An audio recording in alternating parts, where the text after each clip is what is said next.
नमस्कार सभी पेंशन धारकों का स्वागत करते हैं एक बार फिर से हमारे इस YouTube चैनल पर। दोस्तों इस वक्त की पेंशन धारकों के लिए बहुत ही महत्वपूर्ण और इम्पोर्टेंट खबरें आई हैं। जहां प्राइवेट कर्मचारियों को मिलेगी 9,000 रुपए की मासिक पेंशन, करोड़ों प्राइवेट एम्प्लॉइज को होने वाला है फायदा। तो आखिरकार क्या प्राइवेट कर्मचारियों को भी 9,000 रुपए की मासिक पेंशन मिल सकती है? इसको लेकर करोड़ों जो प्राइवेट एम्प्लॉइज है उसको कैसा फायदा होने वाला है? ईपीएफ पेंशन को लेकर क्या बड़ी खबर निकल कर आई, इसके बारे में बात करेंगे। वहीं लोकसभा में श्रम और रोजगार राज्य मंत्री का बड़ा जवाब आप सभी के लिए सामने आया है। यहाँ पर जो है लोकसभा के अंदर श्रम और रोजगार राज्य मंत्री शोभा करंदलाजे का बड़ा बयान आया है। तो शोभा करंदलाजे ने आखिरकार आप सभी के लिए श्रम सुविधा पोर्टल, दुर्घटना बीमा, स्वास्थ्य और मातृत्व लाभ को लेकर रोजगार यहाँ पर लोकसभा के अंदर क्या बड़ा बयान दिया, इसके बारे में बात करेंगे। साथ ही दोस्तों पेंशन की कम्यूटेशन पर रोक, पेंशन धारकों को शानदार तोहफा मिला है। खुशखबरी है पेंशन धारकों के लिए शानदार है। पेंशन से कम्यूटेशन की कटौती पर रोक लग चुकी है और सभी के लिए ये नियम लागू होने वाले हैं। तो कब से ये नियम लागू होंगे और कौन से नियम बताई जा रही हैं?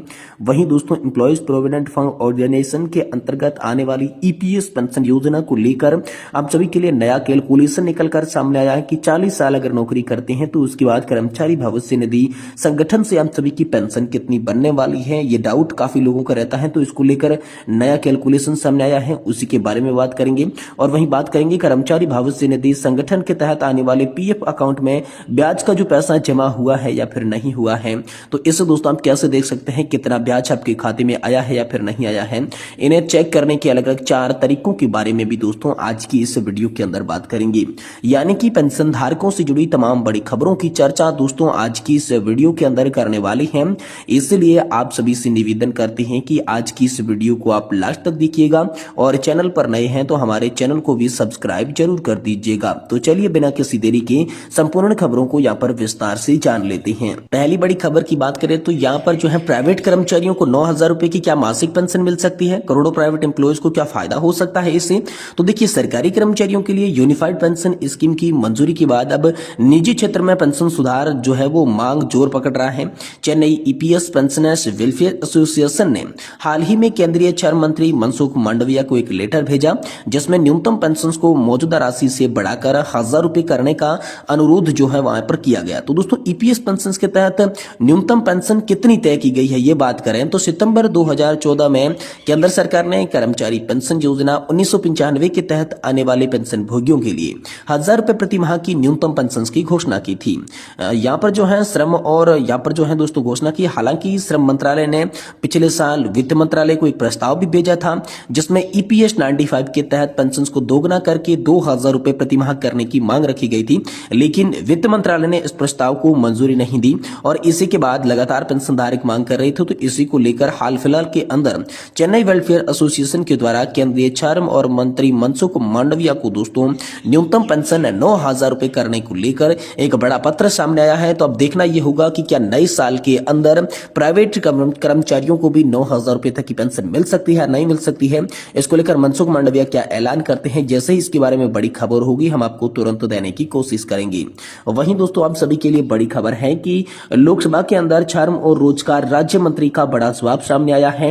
श्रम सुविधा पोर्टल, दुर्घटना बीमा, स्वास्थ्य और मातृत्व लाभ पर लोकसभा में रोजगार राज्य मंत्री शोभा करंदलाजे का बड़ा बयान निकलकर सामने आया है। जहां दोस्तों संसद द्वारा पारित सामाजिक सुरक्षा संहिता 2020 विधेयक के कानून बनने के बाद पहली बार सेवा क्षेत्र में काम कर रहे असंख्याकलिक श्रमिकों और प्लेटफॉर्म श्रमिकों की व्याख्या यहाँ पर की गई है। अक्टूबर 2014 में इसकी शुरुआत की गई। 18 नवंबर 2024 तक श्रम सुविधा पोर्टल पर पंजीकृत व्यवसायिक और नियोक्ताओं का कुल यहाँ पर जो है श्रम पहचान ऑनलाइन जारी की जा चुकी है।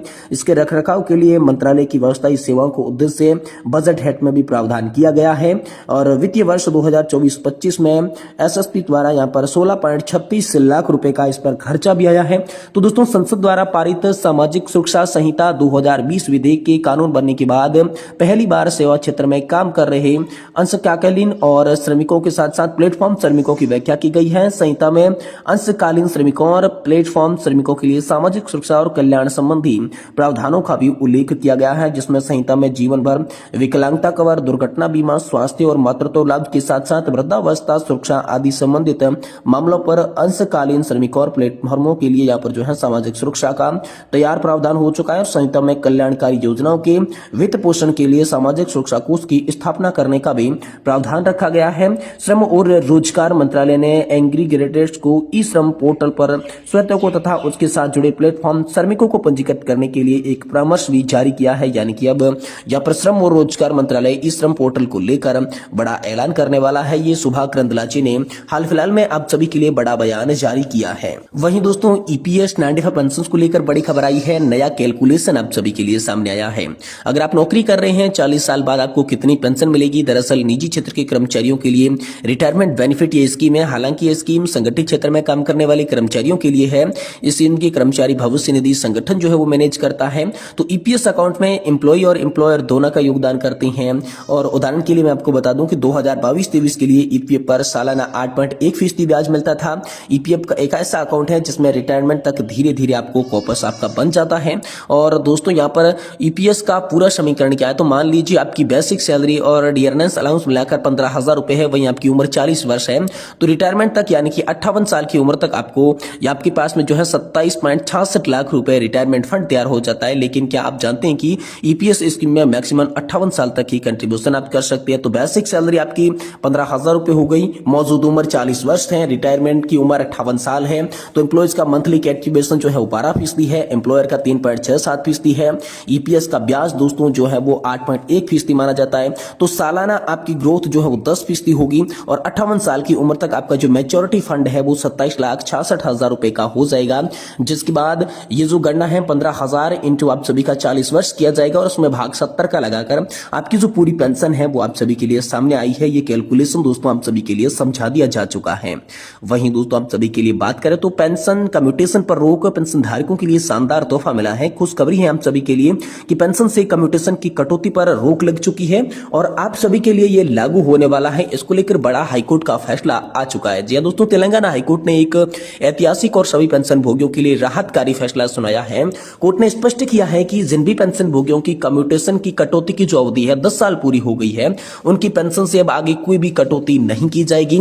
उनकी पेंशन से अब आगे कोई भी किसी प्रकार की कटौती नहीं होगी। यह निर्णय न केवल व्यक्तिगत याचिकाकर्ता के लिए लिया गया बल्कि ये सभी के ऊपर समान रूप से लागू होता है।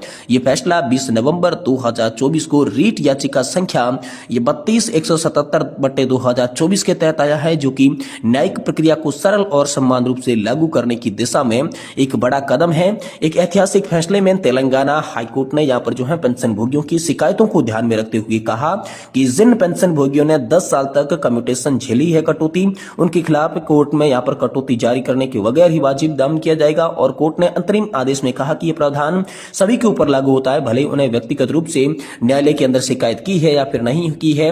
हाईकोर्ट ने यह भी स्पष्ट किया कि इस आदेश का प्रभाव केवल जो याचिका करता है उस तक सीमित नहीं रहेगा। कोर्ट में यहाँ पर बड़ी संख्या के अंदर इस प्रकार की व्यक्तिगत याचिकाओं से न्यायिक व्यवस्था पर भी अनावश्यक बोझ पड़ता है। इसलिए समान परिस्थिति वाले सभी पेंशन भोगियों के लिए आदेश जो है वो अपने आप ही लागू हो जाते हैं। इस आदेश से राज्य सरकार के पेंशन भोगियों को तत्काल राहत मिलेगी।